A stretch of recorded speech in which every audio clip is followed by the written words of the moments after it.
and it's interesting that there's still a lot of cash in the market. We've talked a lot on Worldwide Exchange about the $5 trillion sitting in cash. But to your point, yes, we are seeing the markets move higher. We had another new all-time high in the S&P 500 overnight. But the small caps, you bring up a great point about the small caps moving higher. And I want to give some credit to my friend and our friend, Carrie Firestone, when she talked about this move higher in the small caps. Do remember, Sully, and this is critical, and to be very cognizant of the fact that if you take the top 1,500 of the Russell 2000 stocks, combine all the market caps of those 1,500 stocks, they equal barely one Microsoft. They equal barely one Apple. So that move higher has been sensational to see from a year-to-date perspective, but I do think we have to be cognizant that you're continuing to see the rotation. So yes, I'm optimistic, but this week, Sully, it's a slower week. It's only 4 trading days due to President's Day, so I'm a little bit cautious up here because of the parabolic move you've talked about. But the trajectory of the marketplace certainly is going to continue to move higher as we see this central bank support.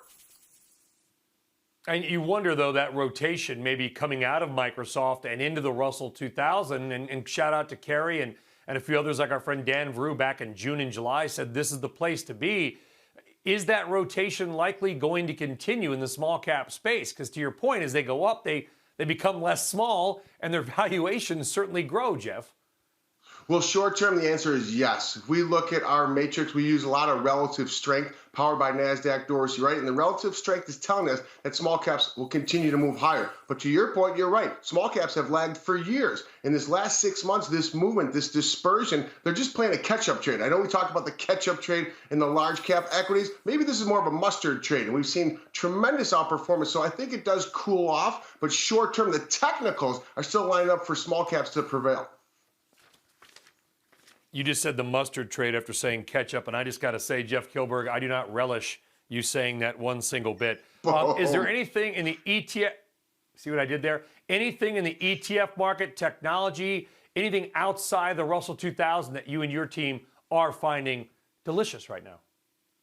Oh, let's not hot dog around here, Sully. Let's cut to it. But nonetheless, we are seeing semiconductors. SOXX, that's an ETF we like to use to get broad swath exposure. In the housing market, let's talk about the home construction. You can utilize ITB. It's a great way to get exposure. But the Home Depots, the Mascos, those stocks are continuing to hit on all cylinders. But this week, Sully, we've already seen about 400 of the S&P 500 names report. So this week, we have a nice cross-section. We're going to see CVS today. We're going to see Advanced Auto Parts. But later in the week, we're going to see some of the technology names. If it's a Dropbox, but even if like a John Deere, we're going to have a really good idea because earnings have been more impressive than expected. I know there's a dislocation between the real economy here in Chicago and actually Wall Street, but some of these earnings, the way some of these companies are getting lean and meaner, it's really been impressive. So the trajectory overall in the wake of earnings season can continue to move higher, but things do not move in a straight line. So understand there will be a back and fill here, and that will be an opportunistic opportunity to put more cash to the market. But nonetheless, I'm remaining optimistic on the marketplace here just due to the fact that there's so much cash sitting on the sidelines. You know, and I just on a side note, Jeff, you know, I've been to or through 15 or so states in the last 4 months, or election road trips, I've been outside of the Northeast.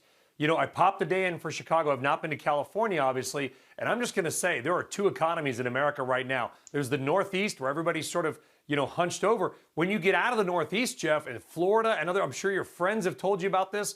It's like life has gone on, except everybody's in a mask. And I'm not making a point other than I wondered when I looked around South Carolina last week, is the economy on a macro level doing largely a lot better than we actually think it might be from our perches, mostly in the Northeast, Chicago, and those types of media and market centers?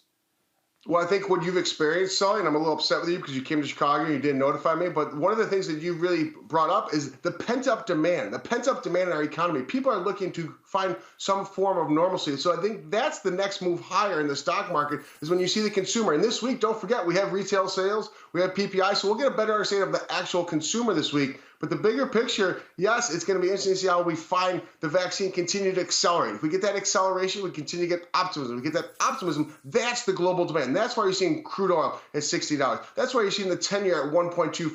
Now, I'm not calling it complacency yet. What we're seeing right now is a little bit of a euphoria. It's Fat Tuesday, so it's time to celebrate just a touch. Shepard Smith here. Thanks for watching CNBC on YouTube.